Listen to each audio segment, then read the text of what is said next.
Hey guys, welcome back to our series of cost-saving tips in your construction project. So today we're going to discuss, how we can get more ceiling height without completely taking walls down. And this project was unique because we were not able to actually take all the walls down and do what we wanted. We are on the waterfront. Rules are much stricter in our town here in Southampton, New York. So we had no choice but to make what we had work. So one of the ways around, making the house bigger without going back to conservation board and all that was raising the wall height and the ceiling heights. So we can see here we have our old wall and our existing double framing plate.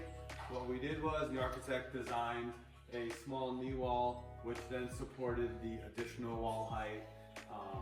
And now in most cases people would be like, I need 9-foot walls, and the architects and the builders would be like, well, let's just tear this house down, we'll start from scratch. But as you can see, you really don't have to do it. This entire perimeter of the house was done in probably a day and a half. So it's time saving, cost saving. Time saving because it's way less work obviously than demoing the house and framing from the beginning. And cost saving because using way less material. These studs are perfectly good condition. They're just discolored because they sat out in the elements. But other than that, this is perfectly fine.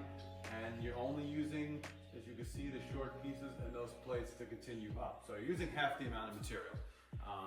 And then what we did here, we used the twist straps for our framing, strapping detail, and that qualifies for the code, and that's for our lip.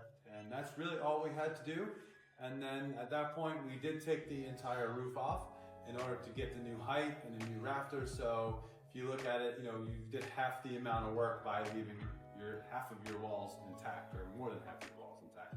So that's one of our cost-saving tips. Hope you enjoyed it. Make sure you hit that like and subscribe button for more content like this.